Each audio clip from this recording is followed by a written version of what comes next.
दिल्ली हूं। मैंने देखा कि तलवारबाजी की प्रतियोगिता में किस तरह धरती सिंह ने सारे तलवारबाजों को धरती चटा दी। वो पुरस्कार लेने के लिए राजकुमारी संयोगिता के सामने आए तो संयोगिता ने उनको पहचान लिया कि वो महाराज पृथ्वीराज चौहान हैं। इसके बाद उद्यान में मिलने का वादा हुआ। इधर संयोगिता पृथ्वीराज से मिलने उद्यान जाने की तैयारी कर रही थी। उधर आल्हा और उदल धरती सिंह की प्रशंसा कर रहे थे कि तभी महाराज जयचंद के कक्ष में कबूतर आया अनंतपुर से चकोरी का संदेश लेकर, जिससे उन्हें पता चला कि पृथ्वीराज कन्नौज में हैं। इधर पृथ्वीराज संयोगिता से मिलने उद्यान में आए। संयोगिता भी उद्यान में थी। जयचंद ने सेनापति को बताया कि उनका सबसे बड़ा शत्रु पृथ्वीराज चौहान इस समय राजमहल में है। सैनिक दौड़े पृथ्वीराज की तलाश में और मेरा हृदय कांपने लगा कि पृथ्वीराज और संयोगिता की इस भेंट का परिणाम क्या होगा।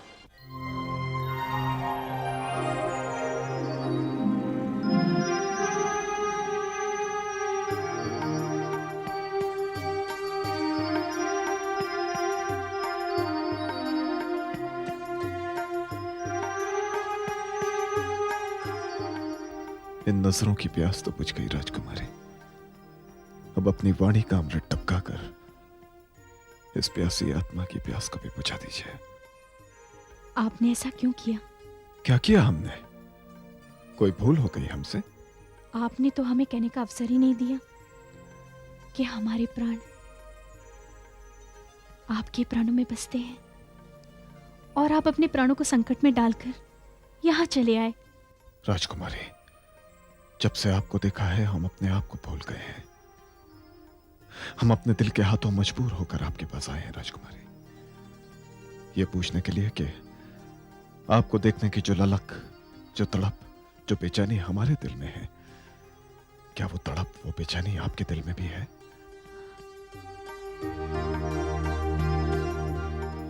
इसका उत्तर हमारे पास नहीं, आपके पास है महाराज।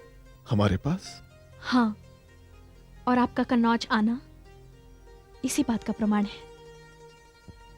शायद ही आज तक किसी वीर ने अपने शत्रु की कन्या पर इतना भरोसा किया होगा जितना आपने किया है।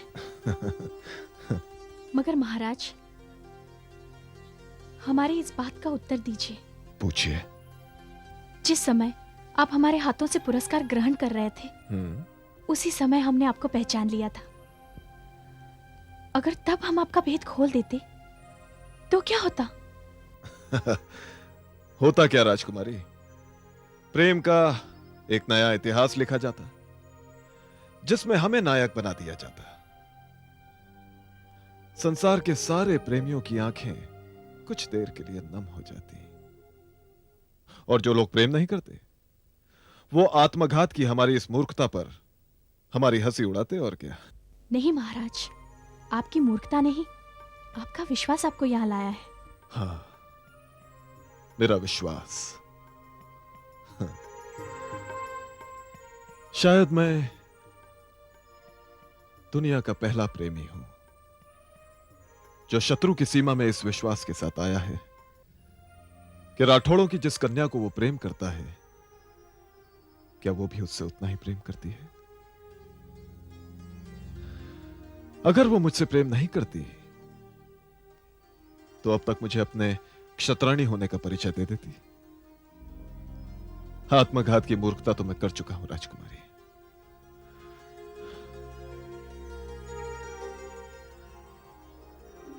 मुझे एक प्रश्न का उत्तर चाहिए कि प्रेम की जो ज्वाला मेरे हृदय में सुलग रही है, क्या वही ज्वाला तुम्हारे हृदय में भी है?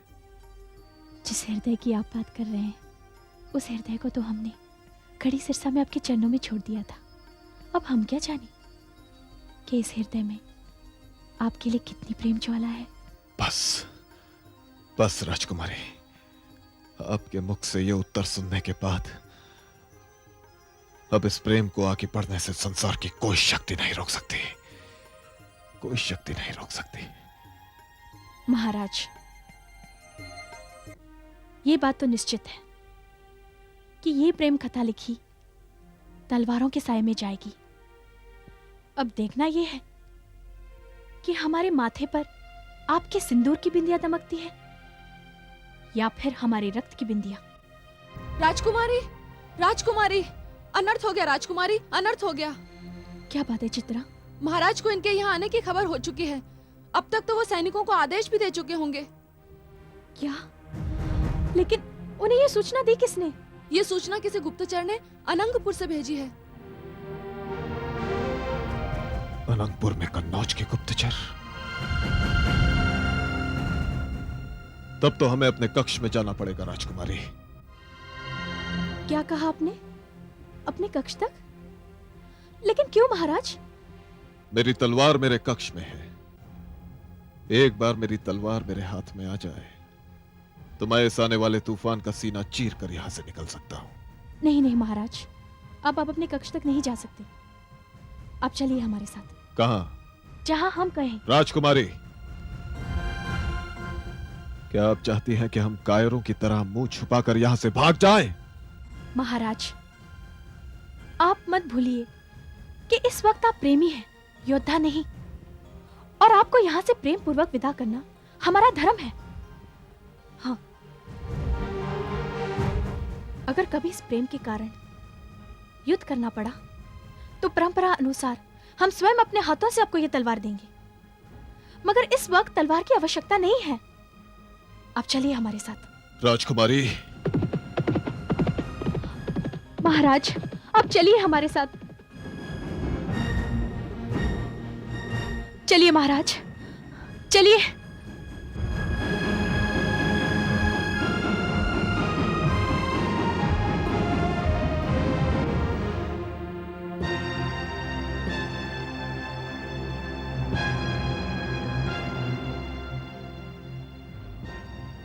लगता है कि धरती सिंह अपने कक्ष में नहीं है।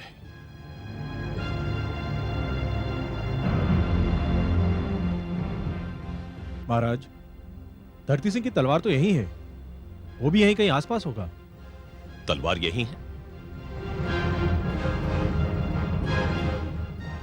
फिर तो उसे भी कहीं आसपास ही होना चाहिए।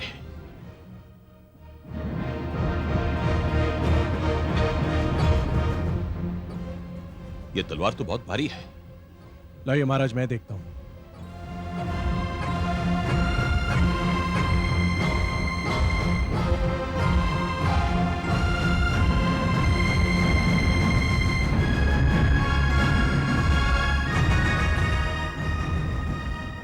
जी हाँ महाराज, ये तो सचमुच बहुत भारी तलवार है। दिखाइए दादा।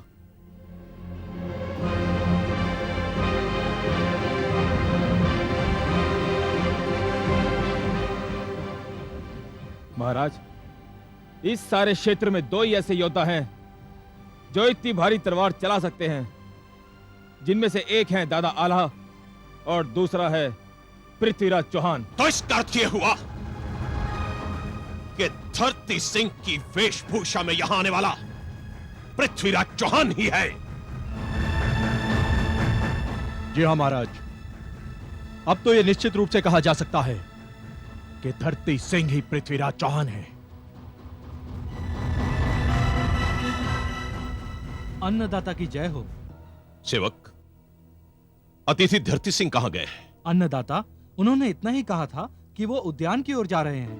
क्या उद्यान की ओर? तो राजकुमारी संयुक्ता भी गई है। आला, हमें तुरंत उद्यान की ओर चलना चाहिए। चलो।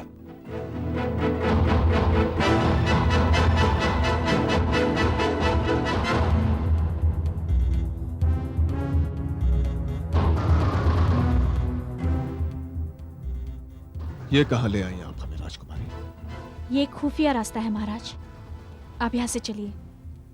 चलिए।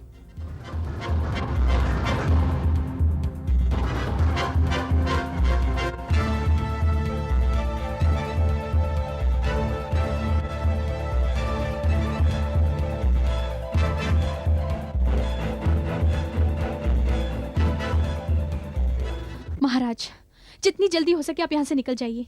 मगर ये घोड़ा, ये यहाँ कैसे आया? इसमें आश्चर्य करने की कोई बात नहीं।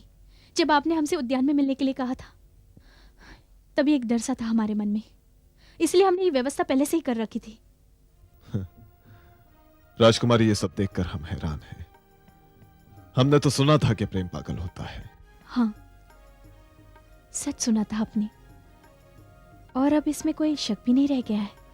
वो कैसे राजकुमारी? हम अपने पिता के सबसे बड़े शत्रु को दिल छूते बैठे हैं।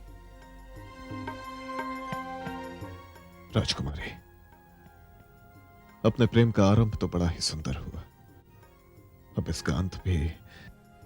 नहीं महाराज, हम ऐसे अंत की कल्पना भी नहीं कर सकते। चिंता न कीजिए राजकुमारी, इसका आरंभ शत्रु के हिसाब से हुआ है, किंतु इसका अंत पृथ्वीराज के हिसाब से होगा। महाराज, राजकुमारी, महाराज, अब और देर ना कीजिए, जल्दी जाइए। चलता हूं।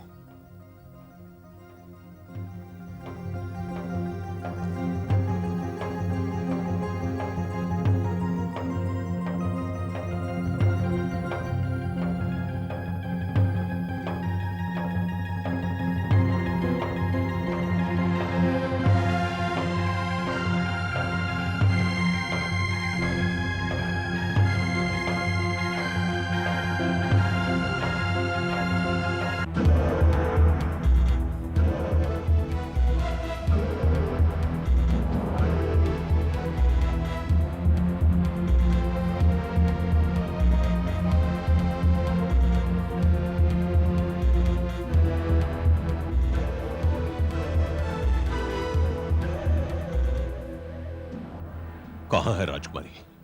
महाराज, जब मैं आपके पास से यहाँ आई तो मुझे राजकुमारी यहाँ पर नहीं मिली। मैंने चारों ओर उद्यान में देख लिया उन्हें।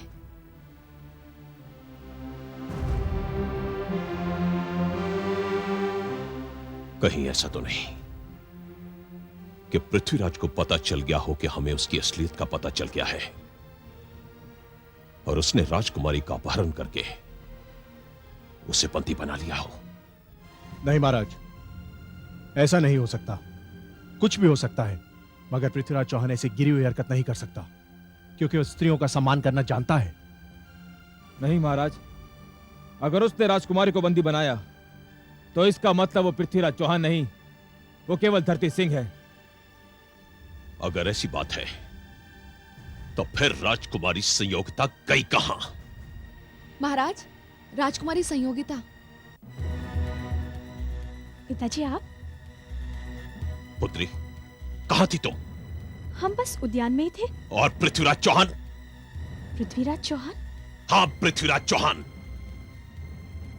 पिताजी, जहां तक हम जानते हैं, हमारे राज्य में पृथ्वीराज नाम का कोई व्यक्ति तो है नहीं। पुत्री, जिस व्यक्ति को तुमने उस दिन पुरस्कार दिया था वो पृथ्वीराज चौहान ही था, हमारा शत्रु पृथ्वीराज चौहान। पिताजी, जिन्हें हमने पुरस्कार दिया था वो धरती सिंह थे। वो हमें मिलने आए थे, हमसे विदा लेने। उन्होंने हमें धन्यवाद दिया और शिष्टाचार के नाते हम बस उन्हें विदा करके ही आ रहे हैं। उदल, जिस तरफ पृथ्वीराज चौहान गया है उस तरफ सैनिकों को जाने का आदेश दे दो। जो आ गया महाराज। मगर पिताजी, उन्हें गए हुए तो बहुत देर हो चुकी है। राजकुमारी ठीक कह रही है महाराज, अब उसके पीछे किसी को भी भेजना व्यर्थ होगा, क्योंकि जब तक हमारे सैनिक उस तक पहुंचेंगे वो अपने राज्य की सीमा में प्रवेश कर चुका होगा। पिताजी, ये सब क्या है? पुत्री, तुम्हारे प्राणों पर से बहुत बड़ा संकट टल गया है। जिसे तुम विदा करके आई हो वो धरती सिंह नहीं, धरती सिंह के वेश में पृथ्वीराज चौहान था। पृथ्वीराज चौहान? ये तो कमाल हो गया पिताजी। जिसे हम धरती सिंह समझ रहे थे वो पृथ्वीराज चौहान निकले, और हम में से किसी ने उन्हें पहचाना तक नहीं। पहचान तो हम उसे गए थे बेटी, मगर वो हमारे हाथों से बचकर निकल गया। मगर पिताजी, अगर वो पृथ्वीराज चौहान थे तो उनके यहाँ आने का कारण क्या हो सकता है? हाँ पुत्री, तुम्हारी इस बात पर बड़ी गंभीरता से सोचना पड़ेगा कि पृथ्वीराज यहां क्यों आया था और किस लिए आया था। चलो।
खत्म कर दो इन दोनों को।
रुक जाओ।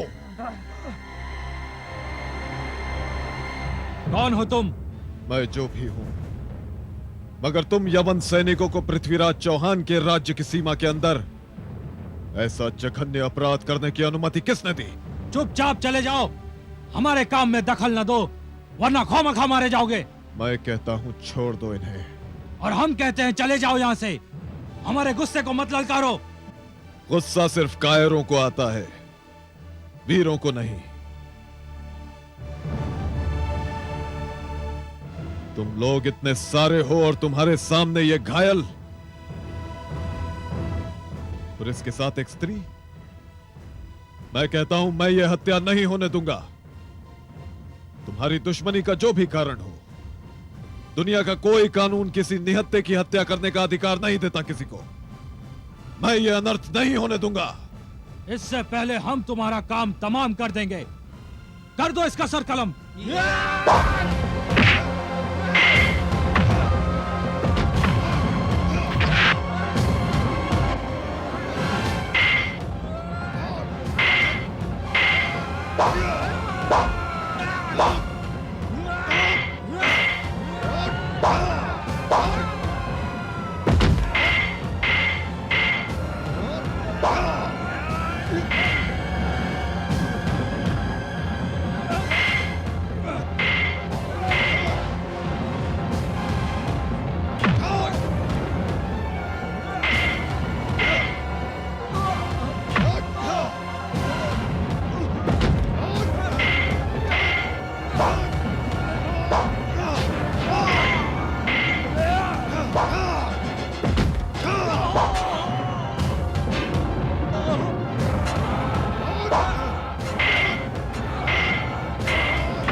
आपने अपनी जान खतरे में डालकर हमारी जान बचाई।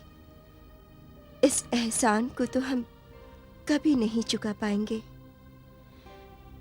मगर आज हमारी आंखों ने वीरता का वो प्रदर्शन देखा है जिसकी कोई मिसाल नहीं दे सकते। आपकी जुबानी हमें ये भी मालूम हुआ है कि ये धरती महाराज पृथ्वीराज चौहान के राज्य की सीमा है। हम इन लोगों से बचने के लिए महाराज पृथ्वीराज चौहान की पनाह में जा रहे थे। क्या मैं पूछ सकती हूँ, हमें बचाने वाले हमारे मुआफिज का नाम क्या है? मैं धरती सिंह हूं, महाराज पृथ्वीराज चौहान का अंगरक्षक। महाराज पृथ्वीराज चौहान के अंगरक्षक और निहत थे? मैं अवकाश पर था, अपने ससुराल से वापस आ रहा था। मगर देवी, आप कौन हैं? मैं चित्ररेखा हूँ, सिंधु राज्य की राजनर्तकी की बहन। और ये मीर हसन हैं, गजनी के सुल्तान मोहम्मद शाहबुद्दीन गौरी के छोटे भाई।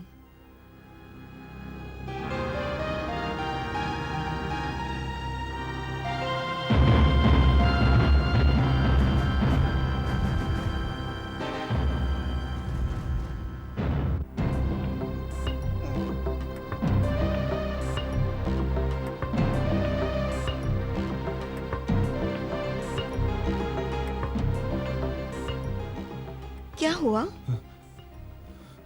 कुछ नहीं।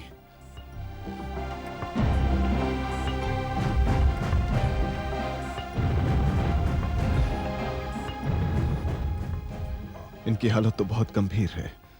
इस समय इन्हें राजवैद्य तक ले जाना बहुत जरूरी है। आपके इस उपकार के बदले आप जो मांगेंगे मैं दूंगी। नहीं नहीं बहन, ये उपकार नहीं है, ये तो मेरा मानव कर्तव्य है। घुड़सवारी जानती हैं आप? जी। चलिए।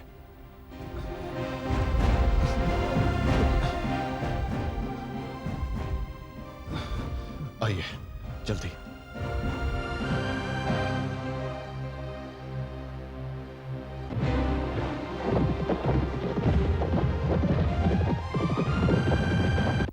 महाराज, अगर पृथ्वीराज चौहान का कन्नौज जाने का कारण आपके सैन्य साधनों का पता लगाना था तो विश्वास कीजिए उसको इसका अवसर नहीं मिल पाया। हाँ रवाला, वो इतने बड़े साम्राज्य में हमें अकेला चुनौती देकर चला गया। जब हमें इस बात का ध्यान आता है तो हमें अपनी असावधानी और अपने गुप्तचरों की बेखबरी पर गुस्सा आता है। पुत्र जयचंद, अब गुस्से को छोड़कर हमें उसे इस बात का बहुत जल्द उत्तर देना चाहिए। लेकिन पिताजी, इस बात का उत्तर हो क्या सकता है? महाराज, इस बात का एक ही उत्तर हो सकता है। आपने जो राजसूय यज्ञ करने की योजना बनाई थी, अब उसकी तैयारी आरंभ कर दीजिए। देश के जितने राज्य हैं उन सबको इस राजसूय यज्ञ की सूचना दे दीजिए। वीर उदल, फिर तो परंपरा अनुसार इस बात की सूचना पृथ्वीराज चौहान को भी देनी पड़ेगी और वो इसका विरोध अवश्य करेगा। और यदि उसने इस बात का विरोध किया तो क्या करेंगे हम? तब तो हमें इसका उचित उत्तर देना पड़ेगा महाराज, और इसका ऐसा उत्तर देंगे हम कि वो दोबारा इधर देखने का साहस भी नहीं कर पाएगा। हाँ महाराज, आपको चिंता करने की कोई आवश्यकता नहीं। उसके विरोध का सामना हम करेंगे। और शायद यह पृथ्वीराज चौहान का दुर्भाग्य है कि उसकी तलवार कन्नौज में रह गई, जो अब उसके सर की प्रतीक्षा कर रही है। क्योंकि इस बार तलवारबाजी की प्रतियोगिता नहीं, उसकी वीरता की परीक्षा होगी, और जिसका परिणाम पुरस्कार नहीं, उसका कटा हुआ सर होगा। वीराला, अगर ऐसी बात है तो पृथ्वीराज चौहान को इस सूचना का पत्र हम अपने हाथों से लिखेंगे, और ऐसा पत्र लिखेंगे जिसे पढ़कर वो शर्म से पानी पानी हो जाएगा। हम आज ही राजसूय यज्ञ की तैयारियां आरंभ करने जा रहे हैं। आज से हमारी सेना आपकी निगरानी में होगी और हमारे सेनापति आपसे आदेश प्राप्त करेंगे।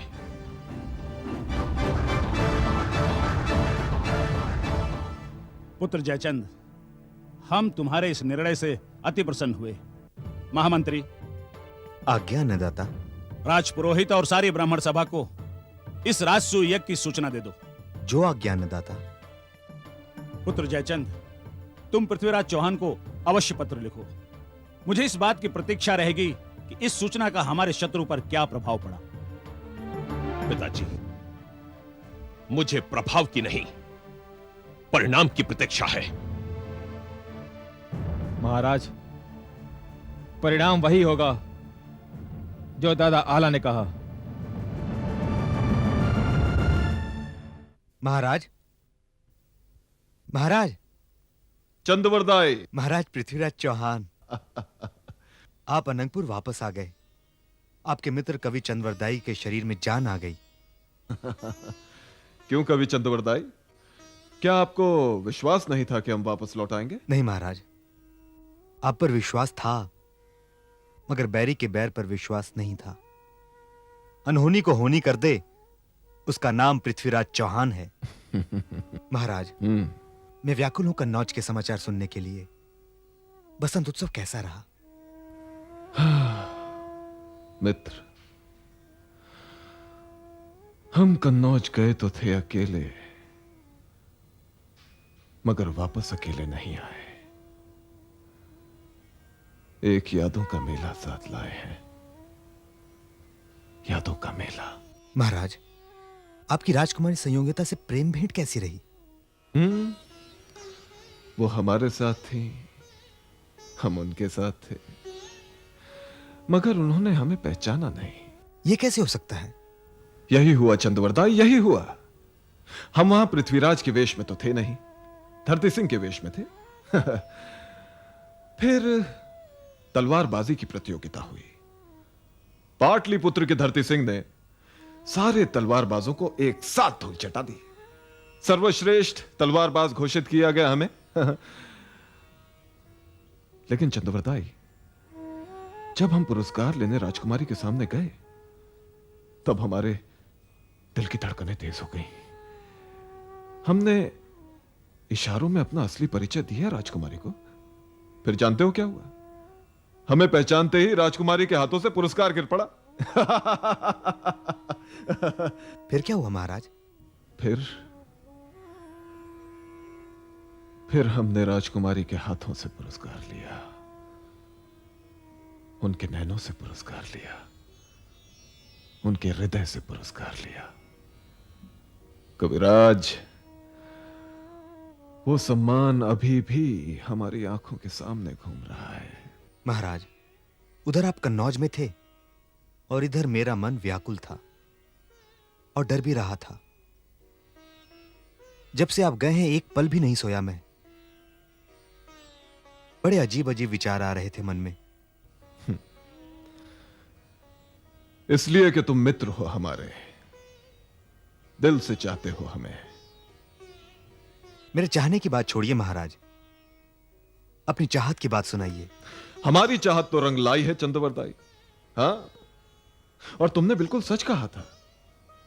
जो व्याकुलता, जो बेचैनी, जो तड़प हमारे दिल में है, वही व्याकुलता, वही बेचैनी राजकुमारी के दिल में भी है हमारे लिए।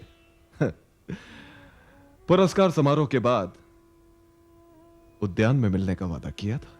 वो वादा पूरा किया राजकुमारी ने? हाँ मित्र, प्रेम मिलन की बड़ी सुहानी घड़ी थी वो। तो शरीर प्रेम की अग्नि में चल रहे थे। फिर वो हमसे मिलने आई, मगर अभी मिलन की देवी ने अपनी पलकें भी नहीं खोली थी। हम उसे अपनी बाहों के बंधन में बांध भी नहीं पाए थे। अभी सांसों में सांसें घुली भी नहीं थी। अभी होठों की प्यास अधूरी थी कि हमें वापस लौटना पड़ा चंद्रवरदाई। क्या वापस लौटना पड़ा?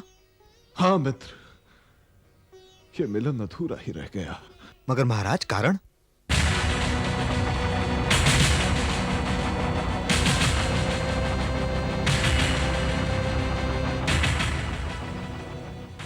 चंद्रवरदाई, महाराज जयचंद को हमारे कन्नौज में रहने का पता चल गया। क्या? यह कैसे हो सकता है? मैं भी यही सोचकर हैरान हूं कि यह कैसे हो गया।